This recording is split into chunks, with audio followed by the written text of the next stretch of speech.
This Monday, March 25th, NBA Betting Picks edition of the NBA Gambling Podcast on the Sports Gambling Podcast Network is brought to you by Cut. Cut is a peer-to-peer social betting platform that's U.S.-based and available in 40 states. Head to cut.com, that's KUTT.com, and use promo code SGPN for a 10% deposit bonus. We're also brought to you by Underdog Fantasy. Play their fantasy pick'em for a chance to win 100x in NBA, NHL, college basketball, and more. Sign up today using promo code NBA SGPN to get a 100 deposit bonus match. And we're also brought to you by Hall of Fame Bets, the sports betting research platform for parlays, player props, and game lines. Download the Hall of Fame Bets app or visit HOFBets.com and use promo code SGPN to get 50% off your first month and start making smarter bets today. Welcome, everyone, to the NBA Gambling Podcast, part of the Sports Gambling Podcast Network. It is Monday, March the 25th, currently 11:19 on the East Coast.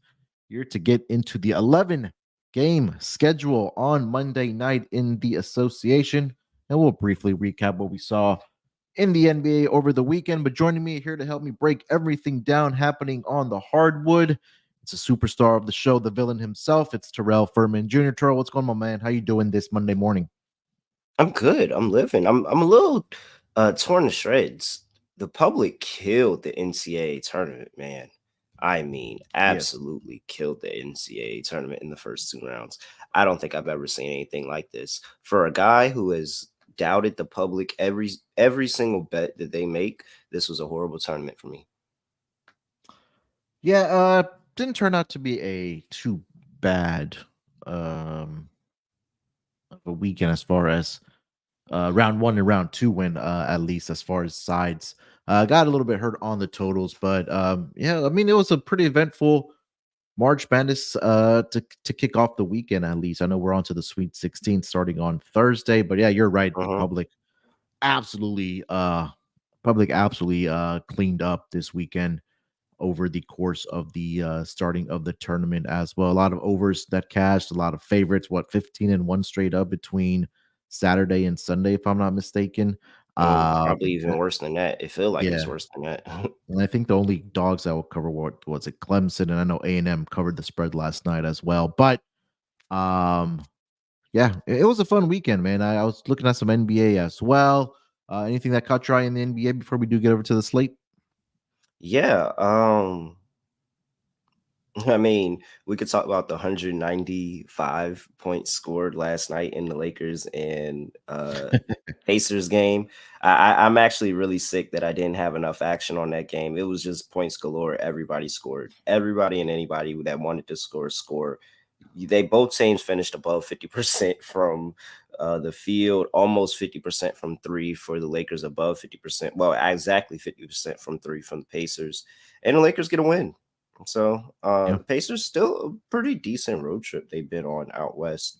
That's one thing I've been looking at. The Pacers been playing really well out west, but other than that, nothing really big. Jokic and Jamal Murray didn't play the other day. Denver won by 3 against Portland. The Wizards got yet another win. So here we are, sweating the Wizards again. Wizards now have 1 win over the Detroit Pistons. Yeah, I think that's honestly going to come down to like the final couple of weeks here. We have about... It's a great sweat. It really is. Yeah, you're right, 100%. I think there's about 10 to 11 games left per team as we kind of get towards the end of the regular season here. So I think this week and the next week, and then we'll be on to at least the play-in tournament starting as well. So again, still a lot to be determined as far as, play-in tournament brackets and number one seed, at least in the Western Conference here. But 11 game schedule here tonight as well in the association. I know right before we got on, you mentioned no spread is less than 5.5 here tonight in the association. So I think this time of the year, we start seeing, quote unquote tanking and some of these other teams that are looking forward either to the draft or looking forward to getting their vacation started early and not really caring much. But Cancun on 3. Yeah, 1, 2, 3 Cancun. So hopefully we can take advantage of that here. Anything else you want to mention before we get into the games here for today? No, let's go. All right, let's get into it, man. 11 games on the schedule here. So let's just dive right into the first one here. We've got the Charlotte Hornets. They are in Cleveland here tonight to take on the Cavaliers. Currently, as it stands, the Cavs are a 11.5 point favorite in this game with a total of 206. Looking at the injury report here, Terrell, let's see here. For the Charlotte Hornets, start with the road team here. The usual suspects are out. LaMelo Ball, Seth Curry, Cody Martin, Bryce McGowens, and Mark Williams. JT Thor is probably here tonight. Cleveland, no injury reports submitted for them just yet because they did play yesterday on Sunday against the Heat, yeah, where they they had a got Heat buried. yesterday. Yeah, so now they're traveling back home to Cleveland to host the Charlotte Hornets here. 11.5 is the number right now. Terrell, what are you thinking about this game? Well, first things up first. Like I said, it's a lot of enormously large spreads here today.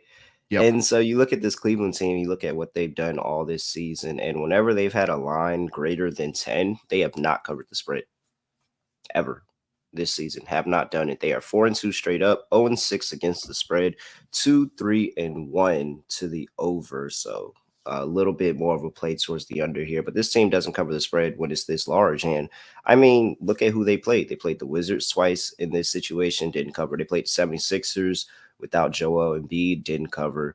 You actually lost that game outright. They played the Pistons, the Spurs, the Trailblazers. Like all these teams, I think the Hornets are actually better than all those teams right now.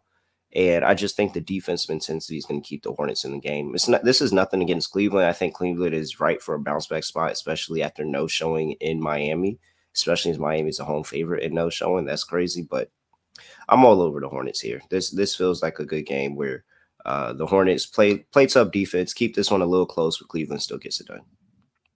Yeah, I mean, if you just take a look at the total here as well, that it's indicating that points are going to be at a premium in this game, and especially when you have these large spreads, every possession, every point matters here. Cleveland, like you mentioned, they did give Evan Mobley back yesterday. I think he's has a minute restriction of about 20 to 25 minutes, but their defense has fallen off of the last 5 games as well. They're all the way down to number 11, worse, where they were pretty much hovering around one of the best. I mean, since All-Star break and throughout the season, right? So I think only Evan Mobley's going to help that cause for them. So we'll see if that transpires here tonight. Charlotte, I mean, like you mentioned, they've just struggled offensively here, and I think that you're right that I'd lean towards Charlotte here. But you mentioned earlier, I think my more favorite play in this game is going to be the under, despite how low it is right now at 206, because again, Charlotte third worst offensive rated team over the last 5 games. Cleveland is at number 6 as far as offensive rating goes. So I think they step it up defensively, does Cleveland, after giving up 121 yesterday to the Miami Heat. And again, both these teams also don't play at a very fast pace. So for me, I like the under in this game here. Lean towards Charlotte, but we'll be on the under here tonight. Yeah, you mentioned the under. What else? Afro-Man, let's bounce back. It was a rough day yesterday, but nice little bounce back for Afro-Man. I think I saw Casey said something about the under 2 as well. Under 18. Unders are 18-2 since 2022 in Cavaliers games when they're coming off a loss and their opponents are on 0 days rest.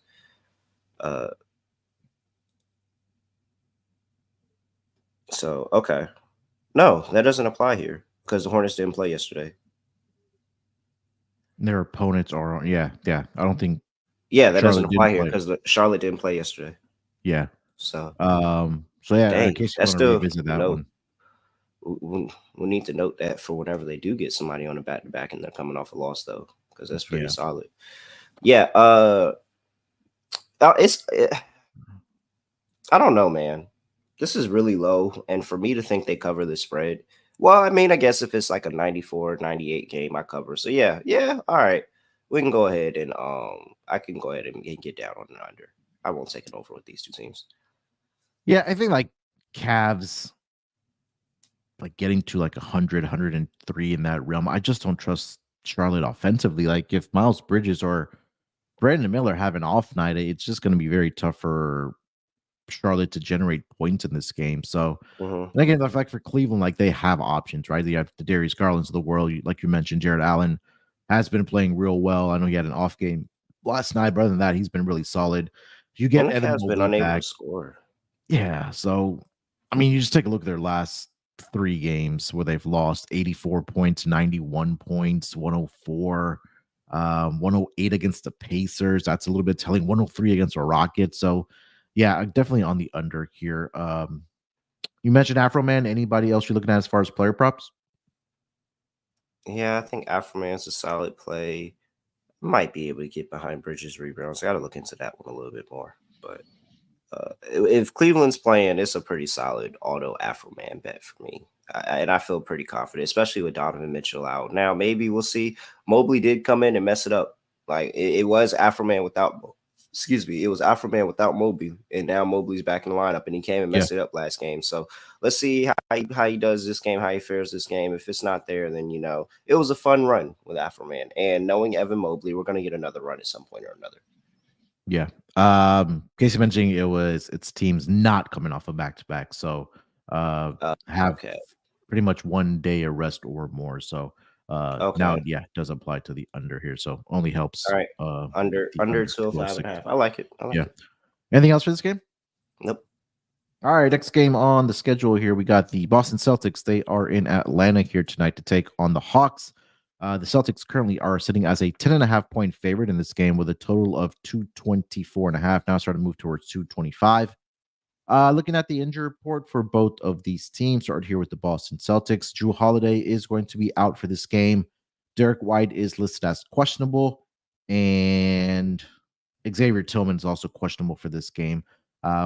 Seen the last couple of games where Boston has been rotating guys in and out, injury management, load management, what do you want to call it, between Jason Tatum and Porzingis and Jaylen Brown and things like that. So keep that in mind. But no Jason Tatum or Jaylen Brown on the injury report for this Monday game. For the Atlanta Hawks, usual suspects are out. Trae Young, Oyeki Okongwu, Jalen Johnson, and Sadiq Bey are all out for this game. Boston just continue keeps rolling here. They are laying 10.5 here on the road, though, Terrell. What do you think about this game? Why the Hawks? Man, I mean, it's tough. No, it's actually tough. Boston, when they're getting a line, 10 or better, 15-10 ATS this season. 15-10. Able to get it done. And this Hawks team is the worst ATS team in the league. Unfortunately, I'm gonna just take the Hawks here. I mean, I have 3 years of not betting versus 1 year of not betting. I think that means that I can lean Hawks here. So I'm gonna take the Hawks, but it doesn't look good, especially on the road. The Boston Celtics are 7-0 straight up when they're getting a line this high and 5-2 against the spread. So if anybody came in here and said they want to bet Boston, I don't blame you. I just know that when all signs point to Boston, they normally fold on me. So Hawks minus 10.5 feels good. Yeah, I'm on Boston here, man. I mean, again, they've rolled, especially in the first half. I think I'm going to get in and get out with my money as I have been over the past week. I mean, you take a look in the first half, this team this season, they are 52-18-1 against the spread in the first half overall, and on the road this season, 29-7 against the number in the first half. So they've just been a wagon in the first half, just coming out and taking care of business. So if it ain't broke, don't try to fix it, man. I'm going to continue rolling with the Boston Celtics in the first half here. Again, like you mentioned, Atlanta has just been one of the worst teams ATS this season. So again, 1 + 1 just sometimes does equal 2 here. So just continue rolling with Boston in the first half here. Let me get that official number here, Terrell, and while you talk about the total in this game at 225. 225, and I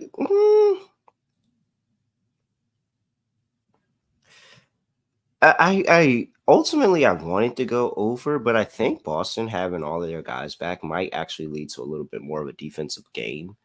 And it's really just, is the Hawks going to be able to do their end defensively? If I looked at it, I'd probably maybe look at a Boston team total over. That's probably a pretty rather large line, but I'd look at a Boston team total over.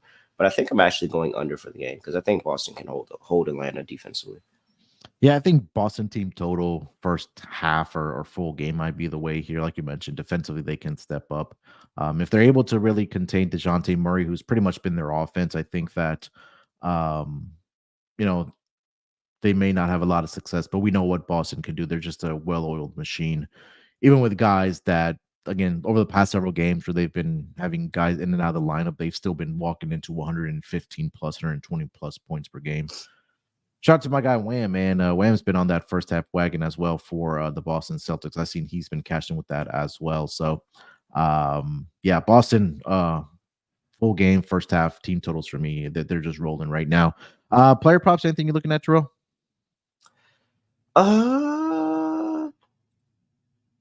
Well, I mean, you start your centers against the Celtics. I don't know if Clint Capella counts though. Clint Capella is not really a guy that I just randomly start betting. Maybe Okongwu. Is Okongwu's playing in this one? Okongwu is out for this game as well. And no Jalen Johnson either. So I'm gonna play it out of respect, but this just doesn't scream as the center matchup. I mean, Bruno Fernando could be a Bruno Fernando game. Hey man, I'm telling you, the Celtics just don't care about that position. It could be anybody. So maybe a big rebound day for Clint Capella today. I might get down on his rebounds. Yeah, let's see what he's done against the Celtics. Hasn't really had double-digit rebounds, at least over the last 3 games. But he's just going to be forced into playing more minutes here tonight because they're kind of thin at that center position. Like we talked about the injury report, he has had double-digit rebounds in 4 of the last 5 games.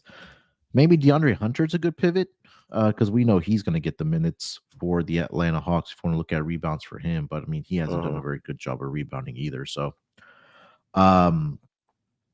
Capella's rebounds are sitting at 9.5 at -135. DeAndre Hunter's at 3.5 at -135. Yeah, not much that I'm liking here as far as player props. Let's see. They've given up 14 to Vucevic, 24. Well, that's points, but the points are interesting. Let's see. Rebounds. Yeah, the rebound numbers have been okay recently. Wiseman did have that 18 in the first half. I remember that game. If only Clint Capella was more of an offensive threat, I'd definitely get down on his points today. I'm kind of torn. I really don't like Clint Capella. Yeah, I mean, I don't want to force it here. Again, he's kind of hit or miss, and this could turn into a blowout for the Boston Celtics. Anything else for this game? No, that's it. Horrible game. Yeah. Before we get over to the next game on the schedule here, let me tell everyone about Cut. Hey, Cut is a peer-to-peer social betting platform that's US-based and available in 40 states. Peer-to-peer social betting is a new and better way to bet. Bet directly against your friends or other users on sports, politics, pop culture, other events with verifiable outcomes, plus tons of fun social features that give it a feel of a betting social network. Cut offers lower VIG and fully customizable odds. Create your own bets. Cut handles the payment side of things, so you never have to chase anyone down for money. Social features includes group chats, betting leaderboards, head-to-head history, user profiles, fan groups, and more. They also have a rewards program. You can get cash back every single time you bet against your friends or other users. Download Cut today in the App Store or at cut.com. That's KUTT, and use promo code SGPN for a 10% deposit bonus. We're also brought to you by Underdog Fantasy. Underdog Fantasy is the easiest place to play fantasy sports. It's also the fastest growing fantasy app in the industry. You play their pick'em game. Pick whether your favorite players will have a higher or lower stat total in this week's games for a chance to win big. You win up to 100 times your money in a single night. Pick between 2 and 5 players to build a pick'em entry. You can also make rival picks, which picks 2 players against each other. Stay tuned at the end of the episode. Terrell and I will put together our Underdog Fantasy entry here tonight for the Monday games. So sign up today. Make sure you use that promo code NBA SGPN to get your first deposit doubled up to $100, as well as an instant pick'em special. Visit UnderdogFantasy.com or find them in the App Store, and don't forget to register with my promo code NBA SGPN to get your first deposit doubled up to $100, as well as an instant pick'em special. Must be 18 years or older and present in the state where Underdog Fantasy operates. Terms apply. Concerned with your play, call 1-800-522-4700 or visit www.ncpgambling.org. All right, let's keep it rolling here. Next game on the schedule, we're going to go over to, let's go to Madison Square Garden. The Detroit Pistons, they are visiting the New York Knicks in this game. Currently, as it stands, the Knicks are a 16-point home favorite here with a total of 210 in this game.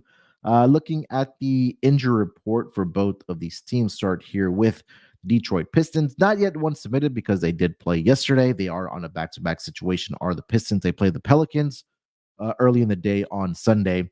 For the New York Knicks, usual suspects are out: OG Anunoby, Julius Randle, and Mitchell Robinson. Pistons, another team that's pretty much wrapped it up for the season. They are on a back-to-back situation here. Jalen Duren has missed the past 2 games for the Pistons. Cade Cunningham was ruled out yesterday as well, so we'll see if those guys end up playing here tonight or not. But right now, it's a 16-point spread here for the New York Knicks over the Pistons here. Terrell, what are you thinking? I mean, again, another very large spread here. You have the Knicks 5-4 ATS this season when getting 10 or more. And then they're 9-0 straight up, however. 3-6 to the over. I think it's just too many injuries on Detroit's side of the ball. And maybe the Knicks just run away with this. I mean, yeah, Bogey coming off the bench, Alec Burks coming off the bench that may be able to get hot shooting the ball. Deuce McBride's been really, really good. Like, it might just be too much offense here where I don't know if Detroit's going to be able to keep up. And I think this is going to be an ugly game. Even without OG there defensively, I think the Knicks can still hold this Detroit team that's injured to hell and back, under their team total, even in a game low as this. So I think that I'm still going to roll with the Knicks here, but it's ugly.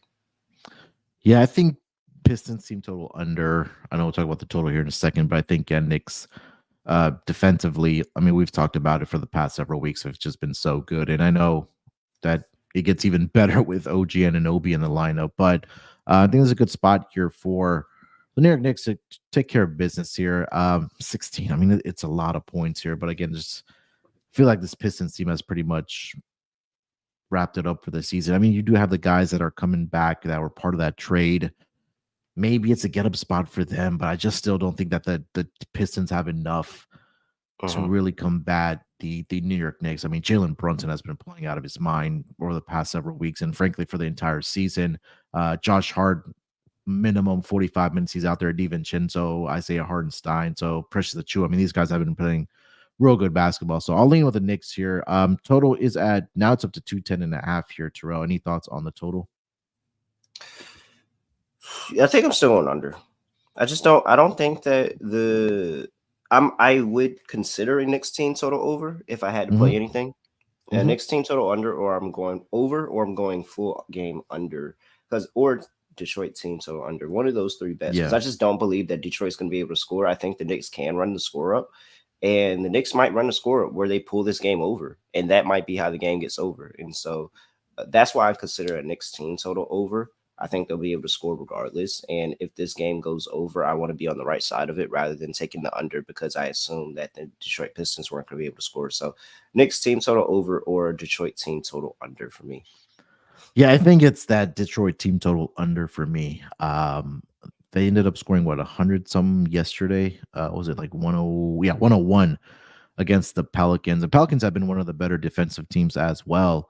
But I just think, again, this Knicks defense, we talked about, they've just playing really good basketball, and especially on the defensive side. Looking at the team total for the Pistons, it's at 96.5. For the Knicks, at 114.5. So I think I'm comfortable with that Pistons team total under.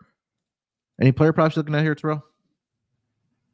Let's see. Everybody's killing right now. I mean, it's scary because you have that blowout potential. So yeah, you really don't know. I think I would rather take my chance with. And granted, the Knicks play everybody majority of minutes anyway, so you still feel pretty comfortable about where your starters are at.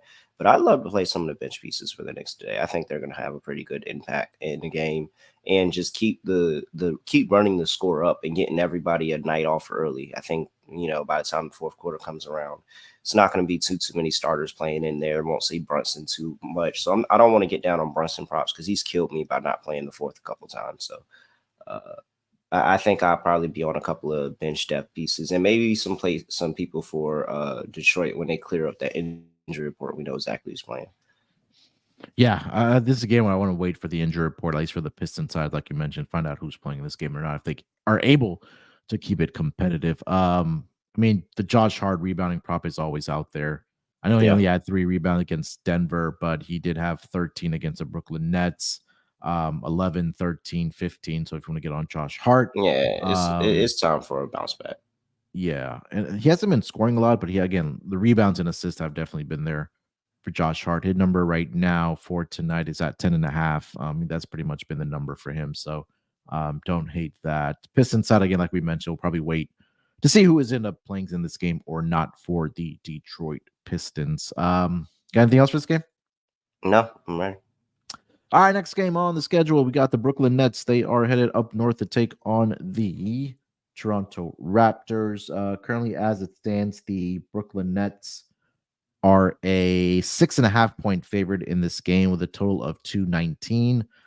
Looking at the injury report for both of these teams, for the Brooklyn Nets, Cam Johnson is going to be out for this game. Dennis Smith Jr. is also out, and we already know about Ben Simmons.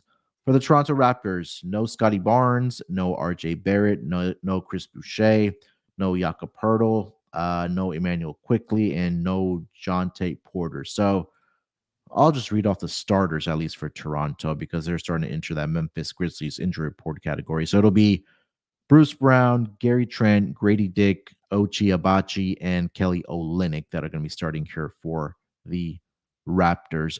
Terrell, minus 6.5 in favor of the Brooklyn Nets against the Raptors. What are you thinking? Yeah, I'm not laying this. I'm not laying points with the Nets. As much as this Raptors team is injured to hell and back, and as much as I don't think they're actually like that good at all, I don't feel comfortable laying points with the Nets here. I really don't, guys. The Nets only laid this number once on the road, and they're 0-1 this season, 4-4 whenever they're laying it either at home or at the road this season. It's not really that good of a trend. Toronto's been getting killed, but OKC, they lost 5. They didn't cover 16.5. Sacramento, they didn't cover 11. Orlando, they didn't cover 11. They didn't cover 7.5 at home either. They lost by double digits both of those games. Like, those are pretty solid teams, whereas this Brooklyn Nets team is not. This Nets team sucks. I'm not really interested in laying points with the Nets here. So, on principle, I'm taking Toronto plus 6.5. Yeah.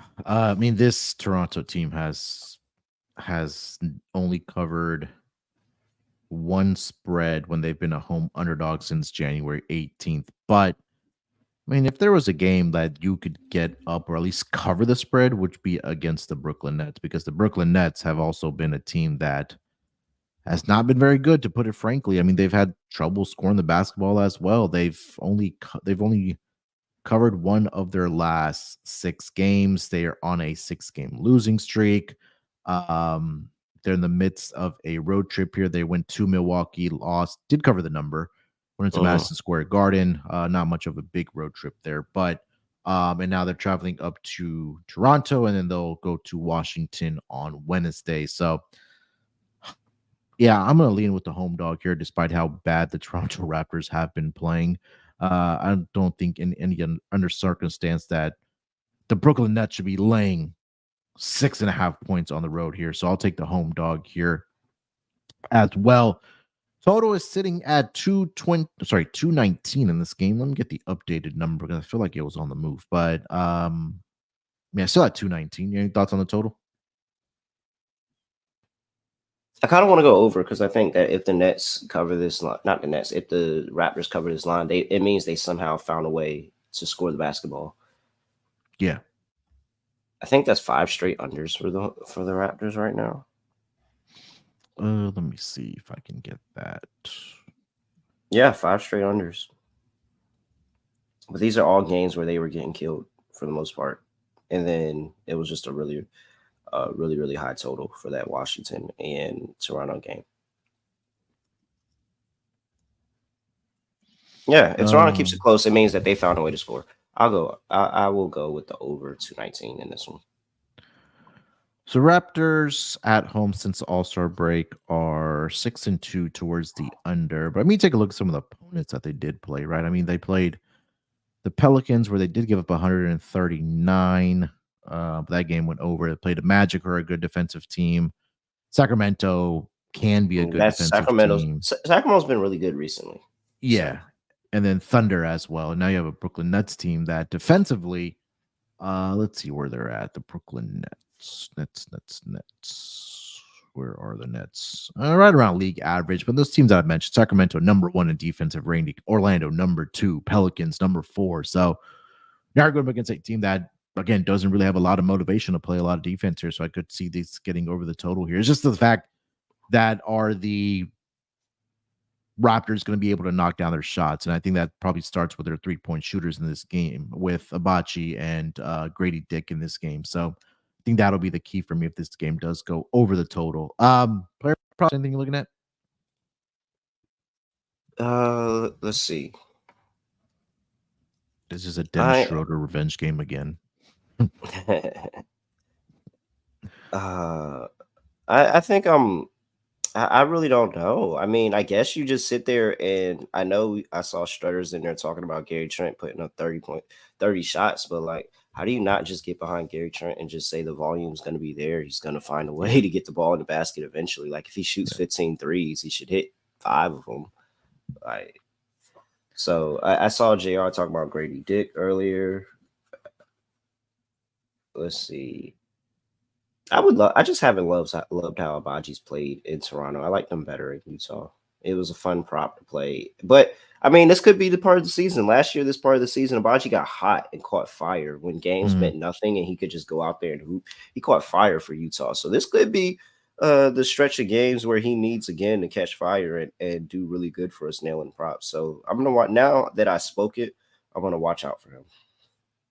Yeah, I mean, again, like you mentioned, those guys they're going to get the shot volume because, frankly, there's somebody else playing for this Raptors team, right? Abachi's gotten up at least double-digit shot attempts over the last 4 games, and a lot of those have come from the 3-point line. He just hasn't been able to knock them down, but he scored at least 12 points in 3 straight games. You mentioned Gary Trent Jr. I mean, you nailed it, right? Like it's the shot volume for Gary Trent Jr. He's averaging 20 shot attempts over the last 5 games. 9 attempts from 3-point land. So, I mean, he's coming off a game where, like you mentioned, 31 points. He's averaging 23.6 over his last 5 games as well. His points prop right now for tonight is sitting at 20.5. So I think that might be a good look here for tonight in this game, at least for Gary Trent Jr. Anything else for this game? No, I'm good. All right. Before we get over to the next game on the schedule here for tonight, let me tell everyone about our friends. Hey, over at AG1, sometimes you wake up in the morning, you're not feeling the most energetic. Maybe it's Monday, your stress levels are kind of through the roof, and you need kind of a pick-me-up. And also, maybe your digestion isn't feeling the best as it has, and you're not as focused because it is Monday and you're feeling a little bit sluggish. When I started drinking AG1, all of that, most of that, was in the rearview mirror because I could feel a real difference in my daily health when I started taking AG1. I also had that energy in the morning to get up and get ready for work, go to work, and also felt a little bit relaxed where I can focus a little more. And when you're relaxed and you're focused, you're more productive, and that's because AG1 is a foundational nutrition supplement that supports your body's universal needs like gut optimization, stress management, and immune support. Since 2010, AG1 has led the future of foundational nutrition, continuously refining their formula to create a smarter, better way to elevate your baseline health. And not only did I replace my multivitamin with AG1, but I love that every scoop includes vitamin C and zinc to really support my immune health as well. I recommend AG1 to all my friends and family because, again, it's tested for over 950 contaminants and NSF certified for sports. It's also formulated based on the latest science and maintains high quality standards. I even recommended it to my dad, and he absolutely loves it. He has a scoop every morning with his coffee. He tells me how he feels a lot more energetic, that it supports his gut health. And again, the stress levels for my dad feel very, very manageable. And that they feel that they are getting the nutrients that their body really needs. So again, like I mentioned, getting up in the morning, getting that AG1 scoop with my breakfast, it just makes wonders for me to be productive throughout the day. So if you want to also take ownership of your health, again, it starts with AG1. Try AG1 and get a free 1-year supply of vitamin D3, K2, and 5 AG1 travel packs when you first subscribe. Go to drinkag1.com/SGPN. That's drinkag1.com/SGPN. Make sure you check it out. And again, support your gut health and optimization. All right, Terrell, let's get over to the next game on the schedule here for tonight. We've got the Phoenix Suns. They are staying in San Antonio because they just played them on Saturday night. Currently, as it stands, the Phoenix Suns are a 12-point road favorite over the San Antonio Spurs with a total of 233.5. Looking at the injury report for both of these teams, for the Phoenix Suns, pretty clean injury report. Only player that is on there is Damian Lee. For the San Antonio Spurs, Victor Wembanyama is questionable here for tonight. Other than that, guys that are on the injury report are players on two-way deals or G League assignment.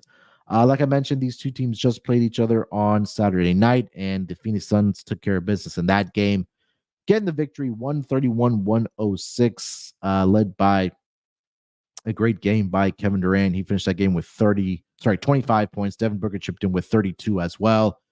Bradley Beal had 12 assists in that game. But right now, you take a look at the standings here that for these teams that we've talked about, Terrell, every game matters here. And I think this might be another opportunity for the Phoenix Suns to notch another win to their win column and just keep their head above water or try to stay out of that play-in tournament. But minus 12 is the number here. What are you thinking about this game? Yeah, I mean, we were on the Suns on Friday, and they were able to get it done. I kind of just want to take Phoenix again here, but the thought of Wemby not playing in this Spurs team randomly getting up for the game with Wemby out of the lineup, or the Suns just straight up not caring about the game because you just beat this team by 30 and now their best player is out. I'm not too interested in betting this game. I think that it can go either way, but I'm going to stick with what we did on Friday. It worked. We're not going to change it. Go with the Suns here. Get it done. Yeah, I just see a note that Victor Wembanyama not present at portion of shoot-around open to media on Monday. So seems like he may just be sitting here tonight against the Phoenix Suns. I think I'm just going to lay it here with Phoenix, man. I think that there's an opportunity for them, like I mentioned, that they're sitting that sixth spot right now in that Western Conference. They're half a game above Sacramento. That is the 7th team in that play-in tournament bracket. They're 2 games behind the Sacramento Kings for the 5th spot. So again, this team is healthy right now. They're playing good basketball. I think they want to continue that momentum. Just looking at their schedule, well, what's coming up for the Phoenix Suns. I know they had one of the tougher schedules coming up. And again, I think this stretch right here is going to be very important because on Wednesday night they go to Denver, they go to OKC, and then they end the road trip in New Orleans. So all teams, Terrell, that are above them in the standing. So now you have a Spurs team that you want to take care of business against. You've won 3 in a row. You want to make it 4 in a row. Could be looking ahead. I think that the Suns roll here. Yeah, they could be. Yeah, I mean, that's a good point as well, that they could be looking ahead as well. And they're only 2.5 games back in that Pacific Division for the division title behind the Clippers. So I think they get the job done here. I'm going to lay the 12 here with the Phoenix Suns here. Total, anything on that? That number's currently sitting at 233.5. I think I kind of actually lean to the over. And I think it's going to go over. No Wembanyama, you lose that protection for the game. The Suns typically let games go over. We've been talking about lines greater than 10 all day today. And 4 or 5 ATS is this team when they get a line like that, 8-1 straight up. So they're pretty dominant straight up. The only loss coming in the beginning of the season to this Spurs team, and believe it or not. But since February, 3-0 when they're getting 10 or more points, they've been able to handle business. And the over is actually 1-2 in those games, but 6-3 overall in those games. So a little bit of a look to the over here with the Suns. Maybe this is a Suns team total over, or maybe it's even a Spurs team total over. You say that you're fading the Suns and that this Suns team is going to look past them a little bit on the defensive end. They had a really, really good defensive game the game before. Deja vu game, take the inverse. It looks like the Spurs could have a better offensive night. So, yeah, I'm with you here on laying it with the Suns, but I think I'm actually on the over.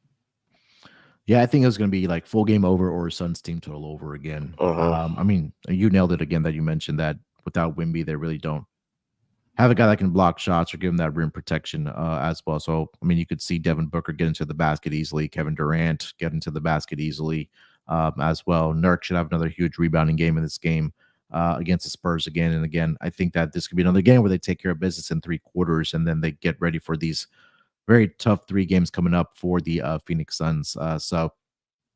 Suns team total over for me again. They dropped again 131 on Saturday night. Player props, anything you're looking at here, Terrell? Vassell had a horrible game. 2 points, 1 for 8 from the field that first game. This is the deja vu. He bounces back, has a great game.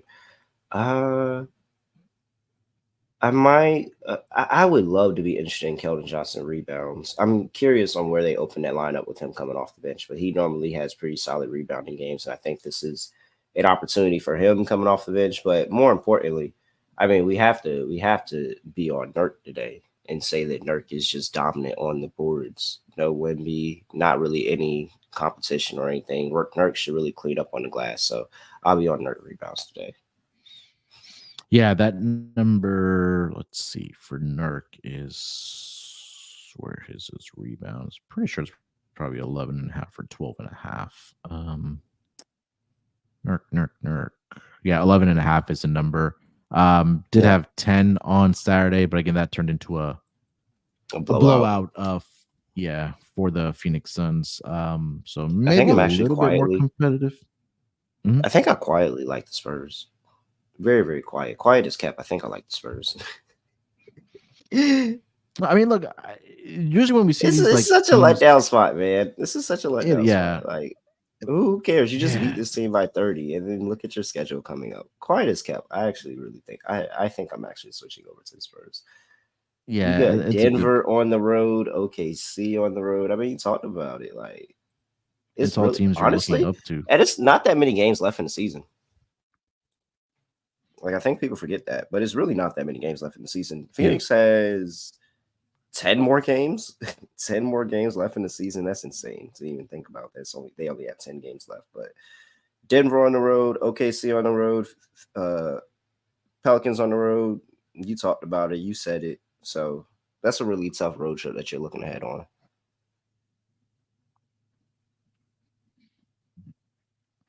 Yeah, I mean that's a real tough stretch coming up here. So again, it could be a look ahead spot, but I think that the Suns may focus in here. I think this might be an opportunity to get a good live bet in here. Depending if the Suns come out a little bit sluggish in this game and maybe looking ahead to their road trip here or continue. Don't let Devin Vassell points in a win hit tonight. I'm be inconsolable. I wonder what that's at.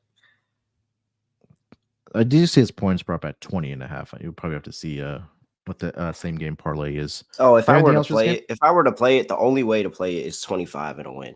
That would be the only way if I were to play it. 25 and a win, throw a little that change, that random spare change that you have in your account that you never really use. Throw that spare change up there. Have a great day. All right, let's get over to the next game of the night here. We've got the Portland Trailblazers. They are in Houston to take on the Rockets. Rockets currently sitting as a 12.5 point home favorite here with a total of 224.5. Look at the injury report for the Portland Trailblazers. So Malcolm Brogdon is out. Shaedon Sharpe, we know, is out. Doubtful is Jeremy Grant. And then we have questionable tags on DeAndre Ayton, Anthony Simons, and Matisse Thybulle. For the Rockets, usual suspects are out. Cam Whitmore, Tari Eason, Alperen Şengün. Jabari Smith will be missing this game. He is serving the one game suspension from the last game between for the fighting / scuffle, whatever you want to call it, with him and Chris Dunn. So no Jabari Smith here tonight for the Houston Rockets. Rockets, don't look now. We're sitting one game back of that 10th spot in the Western Conference for the play-in tournament spot behind the Golden State Warriors. Rockets have won 8 in a row. The offense looks really good. Now they take on the Portland Trailblazers here, who, again, have pretty much wrapped it up for the season. Terrell, what are you going with this game? 12.5 is the number for the Rockets. Well, another large spread, and the Rockets are actually 1-0 straight up ATS to this number this season when they're getting more than 10. I'm not doing it. I'm good on it. But I mean, if you're interested, I'm not going to try to talk you out of it. But I don't. Yes, it's at home. Yes, I don't know. Maybe it's just the fact that I see Rockets minus 12.5. And maybe I have to get that bias out of my head that the Rockets should never, ever lay double digits ever. Maybe that's what I just have to do. What are you doing? I don't trust this team laying this many points. But I mean, just take a look at their past several games. Especially at home. Like they beat the Bulls by 10. They throttled the Jazz. They beat them by 28. They beat the Wizards by 16. So I mean, this team has been really good at home. And But it's Jalen different when Green, you're expected to do it. yeah, They're but saying also they're we're a 10 and automatically a half saying you're point getting favorite against the 13 Jazz. points. And that's why I'm pivoting to the team total in this game for the Rockets. Uh-huh. Do I think they get it done 12.5? Yeah, I mean, there's a possibility because they're playing really good basketball right now. But the offense has just been that much better for this Rockets team, and they're going up against another team that's not very good defensively. So Jalen Green, like I mentioned, we'll talk about player props in a second, but he's been playing out of his mind. Fred VanVleet's been playing well. Guys coming off of the bench. I mean, Thompson has been playing really good for this Rockets team. So I think that's just going to continue here. And again, this was a game against, I think it was against the Cavs Uh-huh. or the Wizards, the last game when they interviewed Jalen Green. And he pretty much said that we're trying to stack up as many as wins as we can. We can make a playoff push. And look, they're one game back of that 10 spot in the Western Conference to possibly get in. And the Warriors aren't playing the greatest basketball right now. So they're at home. I'm going to continue riding the Rockets here. I'll lean the 12.5, but I think my more favorite play will be on that team total for the Rockets in this game here. I mean, this might be locked territory for me. You have any thoughts on the total? I'm going to go under. You look at the past 17 times that this Blazers team has been a 10-point or more dog. They're 6-10 to the over. So a little bit of a trend towards the under here. I think that, Houston, if they're going to get this done, and if it does go Houston way, it's going to be built off of the defense. They're not going to let them be able to score any points. And this Portland team has shown us that they can kind of play in some low-scoring games, and they can compete sometimes in these low-scoring games. So, yeah, I'm going to go ahead and roll with the under 224.5 here. But, again, not a really solid play on this one. Yeah, I'm going to roll. Again, like I mentioned, I'm just going to roll with the Rockets team to over. It's been cashing. They have been the second best offensive efficient team right behind the Boston Celtics. And they're also playing with a lot of pace. They're number 2 in pace as well. So number 2 in pace, number 2 in offensive efficiency. That just means they're getting up and down the court and they're being very efficient with it, obviously. So I'll take that over 119.5 here for the Houston Rockets. Portland also defensively over the last 5 games, 4th worst defensive rated team in the entire association at 120.9. So, and again, like we talked about how great the Rockets have been at home, very efficient offensively, playing with a fast pace. So I'm going to take that over 119.5. Player props in this game, Terrell, anything you're looking at? Okay, so you talk about Rockets unders are since 2019, 14-2 after scoring 135 plus points.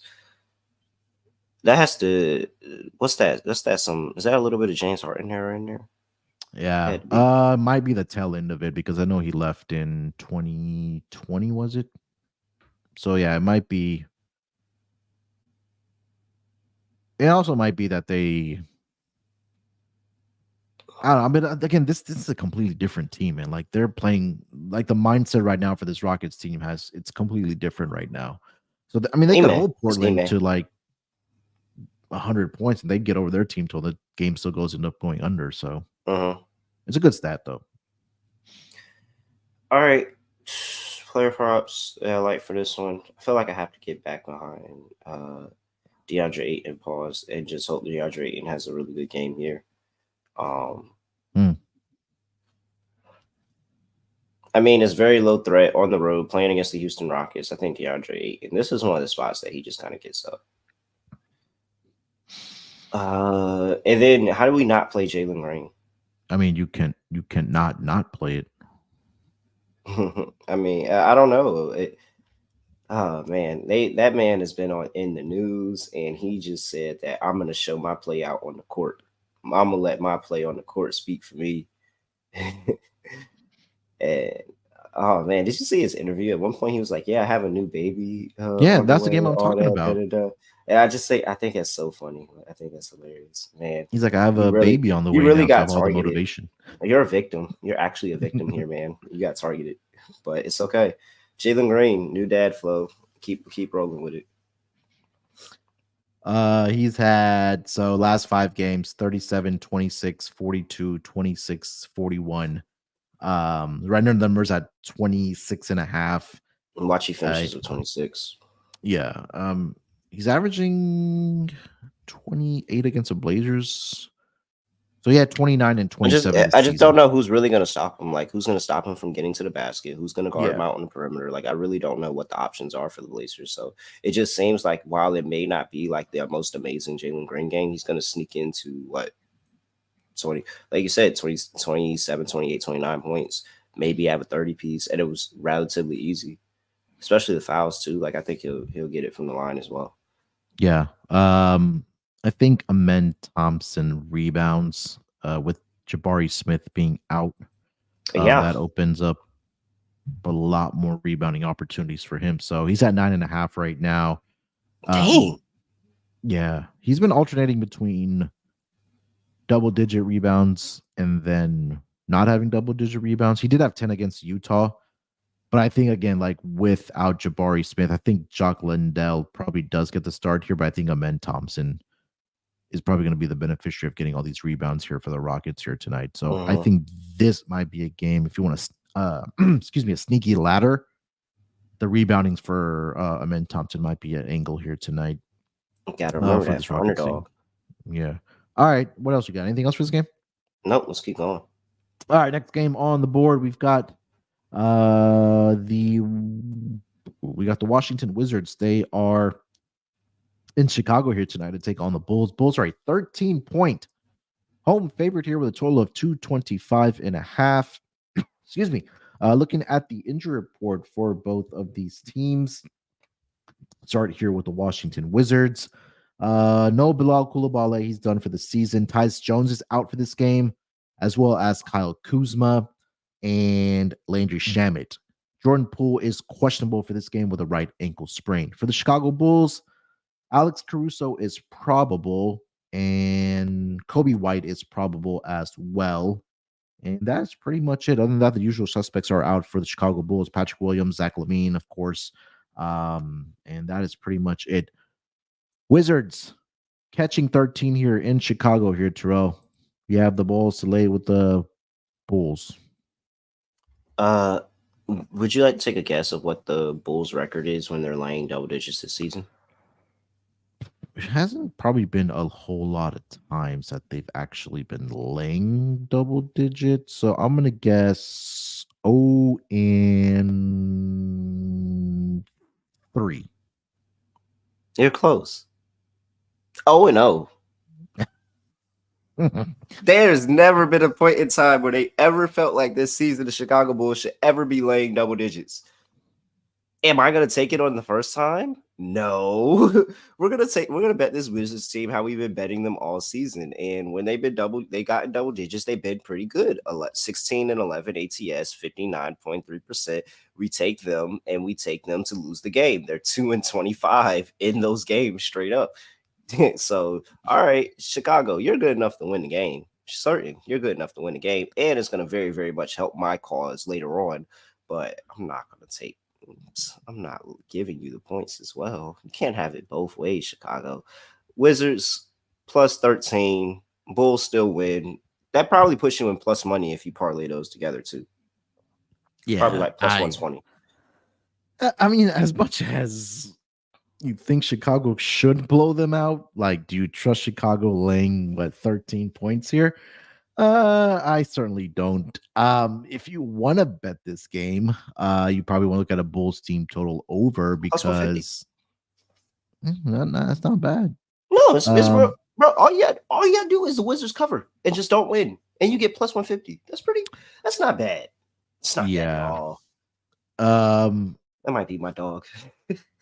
the Wizards since the All-Star break on the road, 1-8 straight up, 2-7 against the spread, 7-2 towards the over. I think, yeah, I'm not laying it with Chicago. I mean, they could win this game by 15 plus, but I think I trust the offense more, or just fading more of the Wizards defense here. And just take the Bulls team total to go over in this game. They're giving up 128.6 points per game on the road since the All-Star break, are the Wizards. I think they can do enough to score their points as well. So I think this game does get over the total, but I think my more for play is going to be the Bulls team total over in this game. These two teams matched up back on March 16th, a few Saturdays ago. Bulls did win that game 127-98. I want to say the Wizards were on a back-to-back situation. No, they weren't. They were on a midst of a road trip. But Bulls team total over for me. You have anything on the total?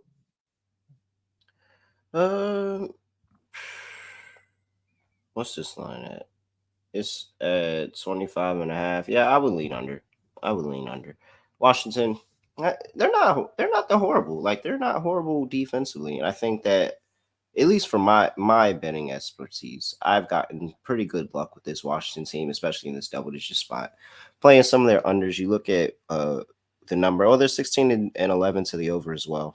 But I've caught them in some pretty good spots. I think that with this Bulls team, I'm not really fearful of Washington putting up the points. I just don't think Chicago's going to go out there and score 127 on them again. I really don't. I think this is going to be some type of adjustment defensively for Washington, a couple of more dogs out there, and they're not going to be able to just run the score up on them. So while they will probably hold Washington to a low total, I don't think they're going to be that high of a total themselves. So yeah, under 225.5. Casey said he has something that is 37-7-1. He just can't see what the rules are for it, but something like that towards the Bulls for the under as well. All right. Any player props?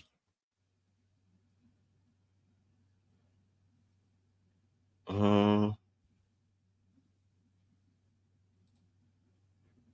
think Vucevic. I think I like Vucevic. Let's look into that a little bit more. I saw somebody talking about DeMar DeRozan in the chat, and they trust DeMar DeRozan. I think that this is a good DeMar DeRozan game where maybe this is a close game and DeMar DeRozan takes over the fourth quarter and just says, hey, we're going to go out there, score, and, get this win by 5, 6, 7 points, whatever it is. So I think DeMar DeRozan is pretty interesting on the scoring wise, but I think that Vucevic has a really good matchup inside the paint with the Washington team that has struggled over different parts of the season, being able to stop bigs inside the paint. That last game that they did match up, he had 29 points, 13 rebounds in that game. His rebounding props at 11.5 right now. I think Marvin Bagley is back, but I mean, I don't know if it makes a huge difference for this Wizards team. So I think it could be a big rebounding night for Vucevic. Last 4 games, 11 rebounds, 10 rebounds, 13 and 13 for Vucevic against the Washington Wizards. So 11.5 at even money right now over on DraftKings. You want to get on Vucevic rebounding prop here tonight. Anything else for this game? No, I'm good. All right, next game on the schedule, we've got the Dallas Mavericks. They are headed to Utah to take on the Jazz. Currently, as it stands, the Dallas Mavericks are a 8.5 point road favorite here with a total of 237.5. Looking at the injury report for the Dallas Mavericks, Maxi Kleba is questionable, and Josh Green continues to be out. For the Utah Jazz, Lauri Markkanen questionable, Omar Yurtseven questionable, Chris Dunn is out, Jordan Clarkson questionable, and Darius Baisley is also questionable. So your 2 main questionable tags here for the Jazz are going to be Jordan Clarkson and Lauri Markkanen. 8.5 is the number right now for the Dallas Mavericks on the road here, Terrell. Are the Jazz inevitable in this game? Oh, yeah. They're at home. And catching points. I don't know. That injury report's been really tough, though. It's been really hard to back the Jazz. Yeah, it was a little concerning that they gave up 147 to the Rockets in regulation the other night. I mean, if you tell me that I'm getting Laurie, shoot, even Omar Yurtseven sounds pretty cool. Not gonna lie, but if you're telling me I'm getting Laurie and I'm getting JC in the game, then I think I'm gonna roll with Utah. I think I'm gonna roll with Utah. Laurie and Jordan Clarkson and Utah catching points at home. I gotta put all of that in the Hall of Fame bets and see what that record is. But I just feel like that's a pretty good record. So these two teams had just matched up on Thursday, and Mavericks got the victory 113-97. But the Jazz were on a back-to-back situation where they had just played in OKC the night prior. Um, and the Dallas Mavericks have a pretty good rest advantage in this game. The last game that they played, the Dallas Mavericks, was in fact that game against the Utah Jazz on Thursday. Now they're not playing here till Monday, where this is the first game back after that 3-game road trip for the Utah Jazz. Those are always the tricky spots that we've kind of talked about here on the pod. So depending again, if Laurie or JC don't play tonight, I think I got to lay it here with the Mavericks, just because again that rest advantage is really telling, where they have 2 more days of rest advantage over the Utah Jazz, and it's the first game back for them off of a 3-game road trip where they were competitive in that game against the Thunder, but again against Dallas was able to pull away, and they gave up that 147 piece to the Houston Rockets as well. So So actually, in the last 10 games, they have 0 home games with Jory Clarkson and Laurie Markkinen. Look, you'd have to go back out to the last 20 games. This is all via Hall of Fame bets, by the way. And they've covered 8.5 at home with Laurie and Jordan Clarkson. 3-2-1. 3-2-1. 2 games were against Golden State and the Lakers, where they lost by 22-16. But they got the win against OKC. They got the win against the Spurs, and then they lost to Golden State by 3 the next time around, and then pushed against Charlotte by winning by or losing by 8 against Charlotte, which is actually kind of bad.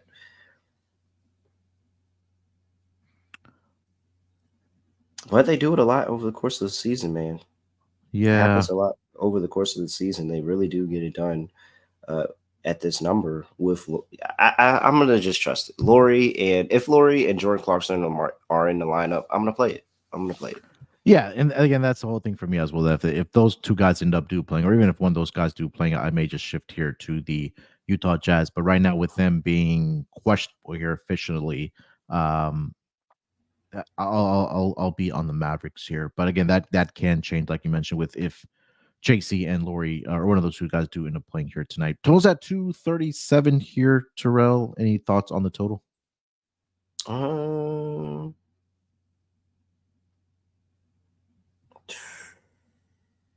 I have to wait to see if they're in, but they're in. I'm going over. I'm just going to say that this is going to go the exact game script of how a Mavericks game and any game that Utah does go. Utah is able to run the score up, and so if Jordan Clarkson and Laurie are able to score the ball, I think they'll be in it. You know, I'm not one of the people that are sold on this Mavericks team defensively. I think that is their Achilles heel going into the playoffs, is that they can't play good defense whenever, and so I'm on the over 237. Yeah, I'll be on the over here as well. I think that again, Mavericks, we know what they can do offensively, and again, you take a look at the Utah Jazz. Last 5 games, they are the worst defensive rated team in the entire association. Dallas has actually been pretty good defensively, where they are top 5 over the last 5 games. But again, I think that this could be a game where Dallas put up a lot of points, and Utah does their part to push this number over the total here as well. So, yeah, that's on the total. Any player props you're looking at here? Let's see. Again, if Laurie plays, I'll be on Laurie. Rebounds, points and rebounds in some form or fashion. That's really it. I want all my plays to come from the Utah side of the ball. So I would be on Laurie. If Laurie's out, maybe a play on. I don't even think I would get down on Collins. It'd be Keontae George. It just had to be Keontae George. If Laurie's out, I would play Keontae George over 16.5. All right. All right, let's get over to the next game on the schedule here. 3 games left. We got the Memphis Grizzlies. They are in Denver here to take on the um, Denver Nuggets. Nuggets 15-point favorite in this game with a total of 213.5. Injury report for the Memphis Grizzlies. Desmond Bane questionable. Jake LaRivia is questionable. John Conchar is doubtful. Luke Kennard is out, and Brandon Clark is doubtful. So let me just look at who's actually going to be projected starting lineup for this Memphis team. So depending on Desmond Bane, he's going to be a questionable tag. There's going to be Jordan Goodwin, Gigi Jackson, Santi Aldama, and Jaren Jackson Jr. For the Denver Nuggets, Nikola Jokic and Jamal Murray are both questionable here today. Zeke Naji is out, and Ken Carr continues to be out as he recovers from left knee surgery.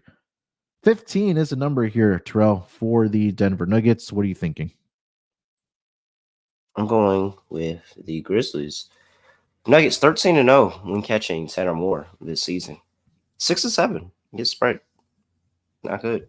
Not good there. I think that this is we talked about, what was it, Phoenix looking ahead to Denver? Is Denver looking ahead to Phoenix here? Getting a nice win against Felix. They rested who was it? Jokic and Jamal Murray in Portland. Yeah, getting ready for that homestand. So now they have a pretty solid homestand. I think that this is just another, they catch Denver slipping a little bit. This Memphis team been really, really good covering the spread because they play good defense. So if they play good defense and they really challenge this Nuggets team and they make things tougher for everybody outside of Jokic, because I think Jokic is probably still going to, be solid and get his. But if they make life tough for everybody else, then they might not just run away with this game. This could be a 10-point, 11-point game by the time it's all said and done. Casey's got a stat here. Grizzlies are 20-11 ATS versus teams over 500, and the spread is greater than 4.5 this season. I mean, that makes sense. It makes sense with how they've been playing and how I've been backing them. I'm not switching it up with this Grizzlies team. I really, really like this team. I just wish they could win games, but they can't. But I really, really like this team. They're good against the spread for me. So Memphis plus 15.5. I'm on the under. Of course, if I'm playing Memphis, I'm always playing the under. What are you doing? Yeah, I think that you take a look at Denver this season, right? They've won 50 games, but they're 32, 37-2 against the spread. So they don't care about covering the games. They don't care about getting margin. They're just out there trying to get as many wins as they can. And, again, being at 15 now, trending towards 15.5, especially with Desmond Bane possibly playing here tonight, I think they can go out and keep this one competitive. And like you mentioned, maybe they also are the Denver Nuggets looking ahead to the Phoenix Suns that are coming into their building. So, yeah, Memphis for me here as well. I'll take the dog here plus the 15. I'm agree with you. You mentioned that if you like Memphis, you like the under here as well. And Denver this season, they've just been an under team, right? 41-29-1 towards the under. That's close to 60%, officially at 58.6%. So they're not playing with a lot of pace that we're used to seeing from the Denver Nuggets. And also defensively, they've been pretty good as well. So I see a lot of half-court offense in this game. I see a slow pace in this game. The Memphis Grizzlies, trying to see where they're at. They're actually top 10 in pace, but I think this just turns into a half-court game here. I think this game does end up getting under the tone. Like you mentioned, right? If Memphis is going to cover this game, it's not going to be in a shootout with the Denver Nuggets. It's going to be a slower game where they're able to, chip away. So under for me as well. Total, what are you looking at? Oh, sorry, player props, what are you looking at? All right. Really don't like diving into these props too much because these games Memphis games are just so ugly. By the way, cash my lock on Friday with Memphis and the under in the Memphis game on Friday against, who was it? Spurs under 217. Didn't even have to worry about it. The game is ugly. They always are battling. I think that I do like Jokic rebounds in this one. I just don't think anybody's really going to contest him. So I like the rebounds for the Nuggets. I just don't know what way I'm going to play it. Is it Jokic? Is it Gordon? Is it even MPJ? Like maybe it's some combination of all three. I haven't really figured that out, but I think that this is a good game if you just look at the rebounding stats and because I think that there's a clear edge on the Denver side of ball there when in terms of rebounding. Jokic versus the Grizzlies. Let's see how he's done in this span. Over the last 6 games, 16, 13, 13, 18, 12, and 14. His number's at 13 and a half right now. So I think the books have caught up on that one. Don't see any other player props listed for any other players as far as the Denver side. They do have Jamal Murray as well, but other than that, again, no Aaron Gordon just yet. I think we're waiting to find out the status of officially for Jamal Murray and Nikola Jokic in this game. So not a lot of player props I want to give out here either for Memphis because, again, Desmond Bain is also questionable here tonight as well. So I'll leave it at that. Anything else for this game, Terrell? Let's see here. Aaron Gordon rebounds doesn't look that good historically versus Memphis. So yeah, it might be Jokic today. About Michael Porter Jr. Michael Porter Jr. looks pretty solid as well. He had 8 and 4, 9 and 13, 6 and 8, 26 and 8, 5 and 3 in there, but that was only 19 minutes. He didn't play that full game. And there's a 12 and 11, 8 and 11. So I mean, 10 and 8. So yeah, it looks pretty solid. I may be on Michael Porter Jr. or Jokic today in the rebounds department. All right. Before we get over to the last game of the night, let me quickly tell everyone about Hall of Fame bets.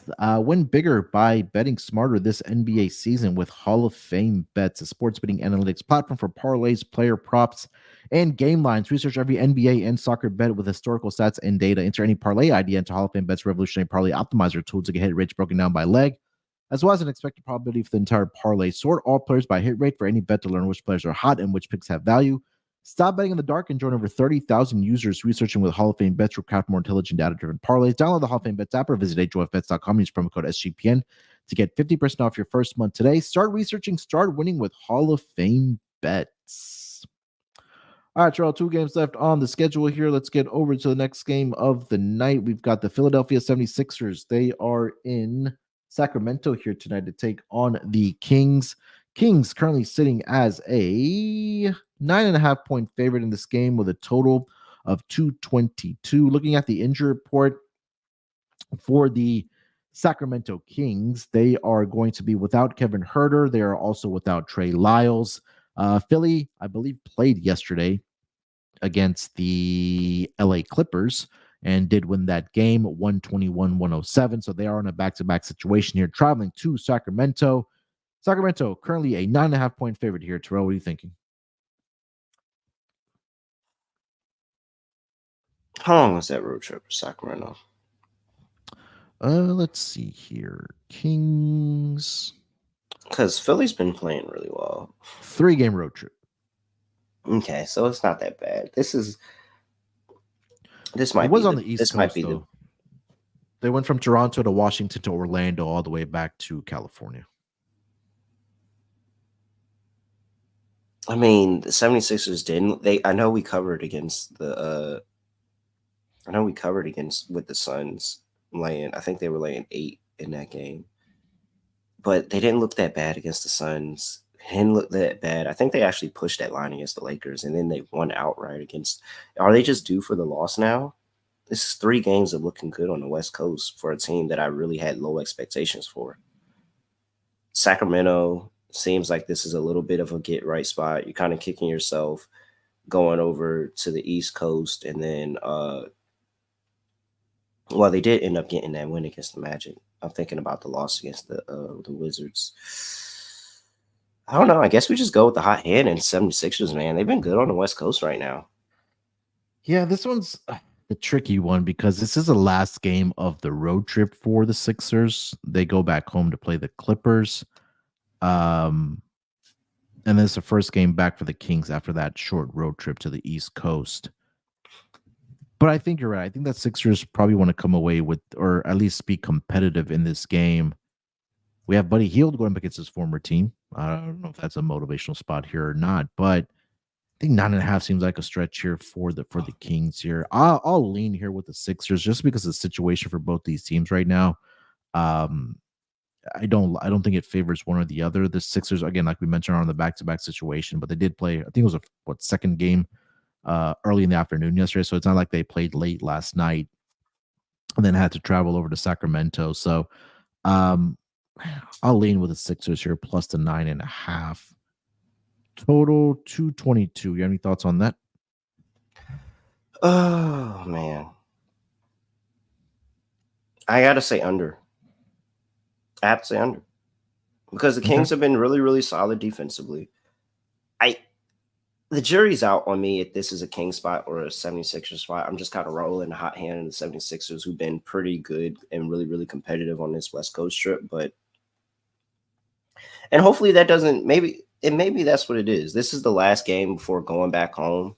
You played 3 pretty solid games, got a win out of those 3 on the West Coast, getting ready to go back home. Hopefully this isn't a sleepy spot for the 76ers, but they've been really, really good defensively. Clippers 107, Lakers 101, even the Suns 115. That's pretty solid. Like, I think that they have room here, and the Kings have been really, really good defensively as well. So yeah, under 221.5. Yeah, I think that, again, this is probably a game where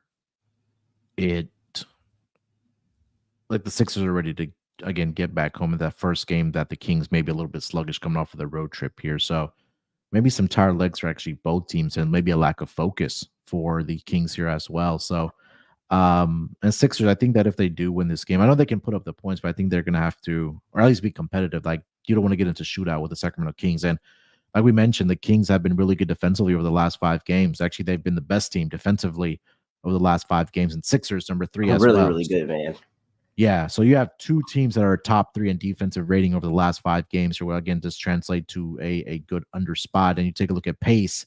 Philly right below league average as far as pace goes. Sacramento is right at league average as well. So under 222 in this game. Any player props looking at? Sabonis. I just think I think that if he got 20 rebounds today, I wouldn't be surprised. Yeah. It's not really any resistance there. Honestly, truly, like, he should really dominate the game rebounding. As long as they don't blow them out and, you know, it's not a minutes restriction here. Yeah. Yeah, I mean, again, you can't ever talk me off of a Sabonis prop. He's just been really good to me this season when I've played his player prop. So definitely can co-sign that with you. The Philly side, again, outside of Tyrese Maxey, it's always a crapshoot to figure out who's going to step up. I mean, is Buddy Hield going to get up for this game against his former team? Maybe. But, you know, I try to put my faith in Paul Reed.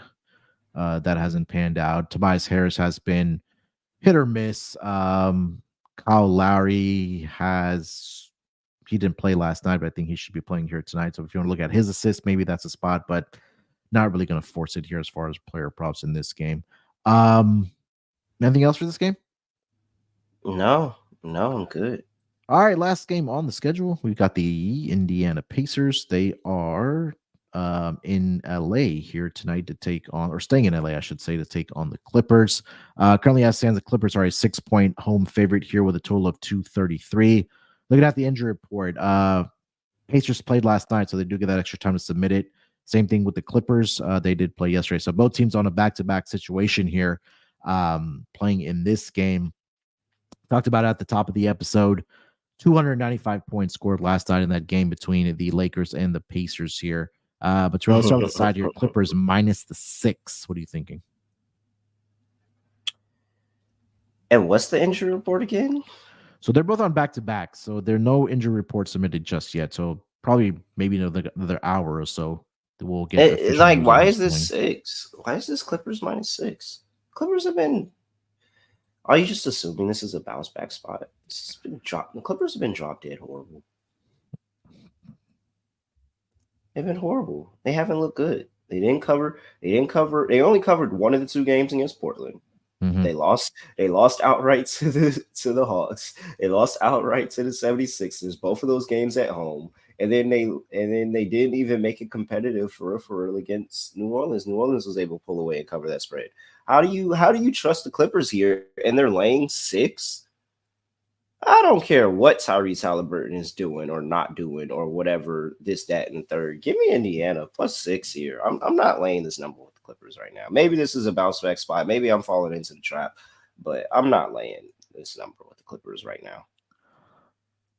Yeah, I had the same question you did about this Clippers team. Like, they're just not playing good right now. I don't know what's going on. If this is like James Harden, is he injured? They just want to get to the finish line and get to the playoffs. It just hasn't been very good for them. So I'll take the points here again. I know both teams are. I mean, it's not really a travel situation for either team because the Clippers played last night at home, and the Pacers played yesterday in LA. Which again, the that shout out to the court team, or the hardwood team, whatever you want to call it, for getting the stadium ready for that late game against the Clippers. Shout out to the hands team. Yeah. But yeah, I mean, you're right, man. I think it's Pacers here or nothing from you. I don't want to lay with the Clippers right now until I do see them turn it around here. So take the Pacers +6. Maybe they do have tired legs because it was a fast-paced game last night. I know a lot of people were watching that game last night, but again, they were getting up and down the court, and offense looked really easy for both those teams last night. But yeah, give me the Pacers +6 here. Total sitting at 233 here. Terrell, what are you thinking on that? Oh, this might be my lock for the day. Because everybody just watched the Pacers give up 145 points. Is that what I said it was? 145 points last night? Pacers gave up 150 last night. 150. They scored 145. Yeah. So everybody's going to see that last night, and they're going to automatically bet this over, and they are going to be wrong. They're going to be wrong, because that was the one few instance that you get a road over from the Pacers. The Pacers go under on the road. And so, I decided to, I do have my fraternity hat on, but I also, underneath it, I have the Casey hat on as well. And so I have a trend myself for this season. When the Pacers have a total greater than 230 and they're on the road, 13-20-1. 13-20-1. I'm going to take it. And I'm sitting here saying that this Pacers team is going to go back to what they've been doing majority of the season. We got the over. Now we're going to get another string of unders on the road. It goes into this mindset of, one, the Clippers are really bad, so this can either goes two ways. Either the Clippers don't show up and the Pacers get a win again and this goes under, or the Clippers actually do show up for once and they just play really good defense, they look good, and this game still goes under. Either way, both game scripts, whether the Clippers or Pacers get it done, I see this game going under. And so that's why it's probably going to be my lock, not going to lie. Under 233.5 for the Pacers and the Clippers today. Pacers on back-to-back situations on the road this season, 0-4 straight up, 0-4 against the spread, 4-0 towards the under. I saw a note from Joe Osborne mentioning something about Pacers totals. See if I can pull that up here. So the Pacers have gone under the total in 16 of their last 17 games, and the total is set below 240 points. So 16-1 towards the under when the total is less than 240 points for the Pacers games. And that applies here tonight with the total of 233. So yeah, I think all of that makes sense here. Give me the under in this game here as well. Player props, what are you looking at? Man. Well, if I like the unders, it kind of limits me on points and the amount of points that I want to take. But Paul George and Kawhi have been really, really good. Even though this Clippers team is not, they've been relatively consistent, scoring about 20 points per game. So I could look that way. But I might be on Zubac today, Zubac on the rebounds, and just thinking that he has a pretty dominant rebounding day. And that's the Clippers limit possessions for the Pacers, getting rebounds, giving them one shot at the basket, rebounding the basketball, taking about the other win. So I'll back Zubac today on the rebounds. Yeah. I was just looking at, let's see what he's done. So who's that Pokemon? What's his number you said for this rebounds? 9.5? It is at, his points is at 9.5. His rebounds are at also 9.5, but plus money. Okay. Yeah, he had 10 against the Sixers yesterday. I want to see what he's done against the Pacers here quickly. Um, so earlier matchup this season, he had 18 points and 16 rebounds. He had a game in 2022 in November, 31 points, 29 rebounds against the Pacers back in 2022.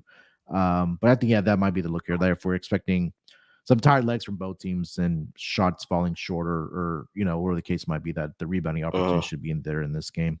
But yeah, not another whole lot of player props for me in this game. Again, just waiting on some of the statuses for a lot of these players if they do in fact play up or end up playing this game or not. Anything else for this game, Terrell?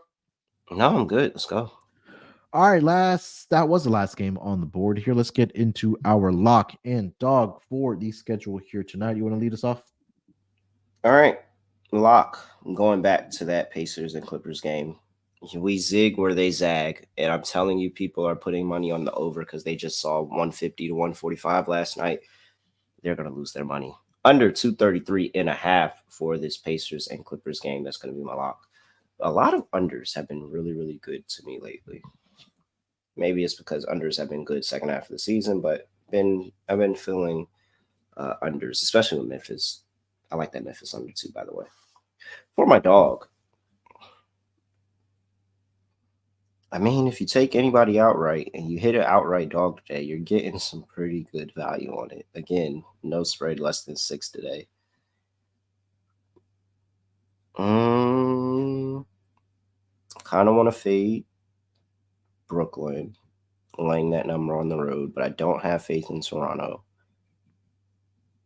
I'm going to just go with the Jazz and just say Laurie plays. I hope Laurie and JC play. I feel so much better about this. Give me the Jazz at home. Get it done. Plus 290. All right. All right. For my lock, just give me Boston first half, man. I mean, 29-7 on the road. All your guys are playing here tonight. Atlanta, they are the worst ATS team in the entire association. Boston has just been a wagon in that first half. Just keep it simple. Let's just continue riding that Boston Celtics first half -6.5. Right. For my dog, I want to take the Pacers, but again, I think they'll just be a little bit flat here tonight.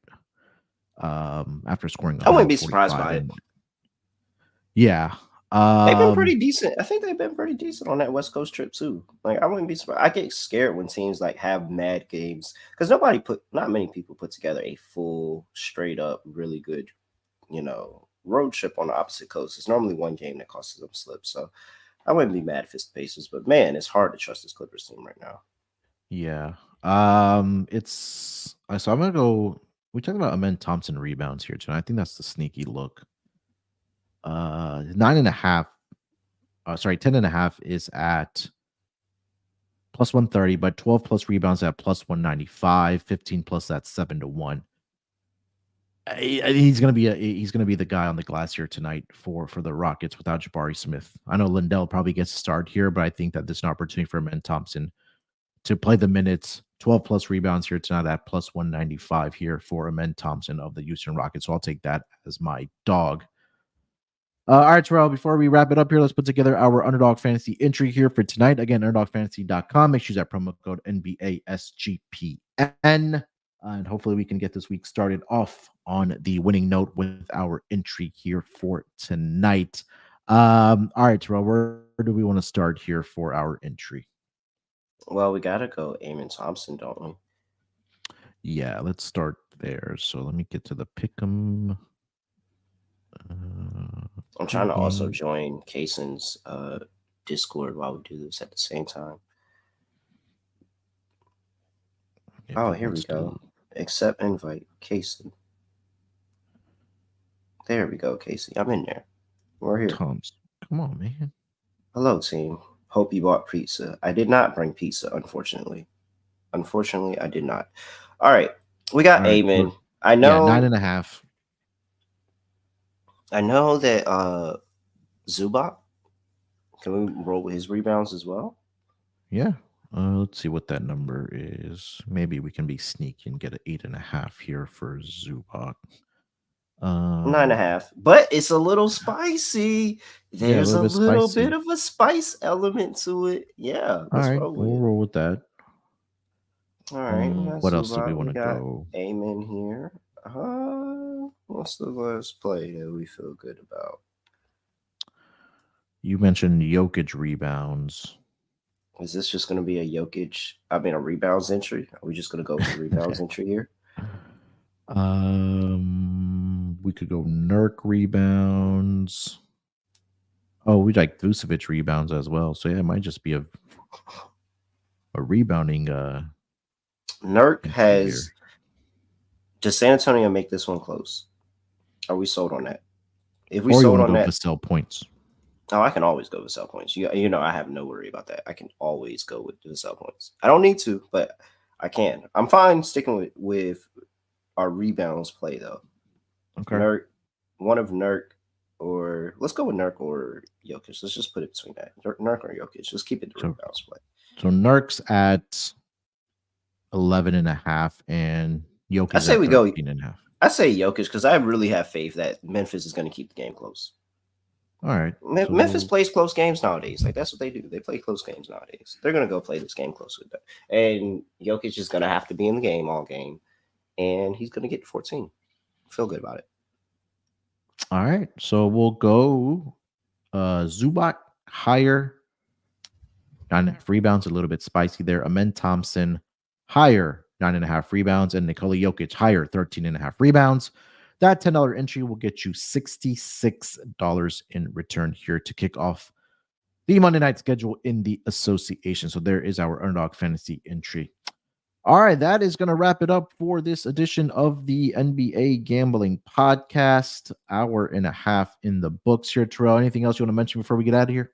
Yes, I owe our SGPN brethren, my guy Malcolm, I owe him World Series picks. So while I forgot to do it yesterday, and I told him I was going to do it yesterday, while we were recording this show today, I realized that it'd be a great time for me to just give it out now, and then we can clip this and I can send it to Malcolm, and he can have my World Series pick for the MLB Gambling Podcast, your show, Munaf, and y'all can post my clip in there as well. So you guys really put me on the spot here with the World Series, though. And I had to do some research, and I didn't want to go chalk. And I wanted to be a homer and take the Mets, but the Mets suck. And so they're not gonna get it done, guys. I'm sorry. I would love to sit here being a homer and say it's gonna be the Mets. They're not gonna get it done. And then I thought, should I go to the other side of the city and take the Yankees? They suck too. So they're not gonna get it done either. I don't want to roll with them. However, Munaf, the Seattle Mariners on the other side of the coast. Hey, Julio, that's my guy. I like him. And hey, if he has an offensive game, I heard they got a couple of new hitters. Jorge Solar, they got him, and they got a couple of new hitters. I think that they have the hitting. And look at what the Rangers did last year. That hitting carried them to the World Series, and they were really, really good hitting not the basketball. I'm over here in our joint, but hitting the baseball. I think the Seattle Mariners, I think they're around 20-1 odds right now. That's going to be my pick. So Malcolm, my brethren across the pond, don't take my word for it. Do not take my word for it, but I'm going with the Seattle Mariners to get it done. They're going to win the World Series. Hey, there we go. Seattle Mariners. That is a very popular pick, but they do. I will say, I think they have. Oh, it's a popular pick. No, not popular pick, but I think they're that big sexy pick for this upcoming season. Only because I think their pitching rotation got rated the best coming into this season, and I'm a guy that always looks at pitching first. But again, I think they're equipped on both sides. But one thing for them is that they are in the AL West with the Astros and the Rangers. But hey, since that playoff format got extended, they could probably get into the wild card and make a run here. So I don't hate it, man. Great pitching staff. You got J-Rod on the other side. They added a whole bunch of hitters. Now it's go time for the Seattle Mariners. So there you go. Terrell picking the Mariners to win the World Series title for this upcoming MLB season. And that will do it for us. Opening day for MLB is on Thursday. So we'll be recording on Wednesday for opening day. So come check us out on the MLB Gambling Podcast as well. But we'll be back tomorrow at the usual time for the NBA Gambling Podcast. This week and next week, I believe, are the last couple of weeks here for the regular season. Then we'll be on to the play-in tournament. So just winding it down, grinding it out till we get to the playoffs here. But make sure to follow Terrell on Instagram and on Twitter at reallyrail__. You can follow me there as well at sportsnerd824. More importantly, smash that like button before you guys get out of here and subscribe to the NBA Gambling Podcast YouTube channel there as well. And again, we'll be back tomorrow at the same time, same place. So we'll talk to you guys at that time. Till then, good luck with your bets. Let's break these books off and let it ride.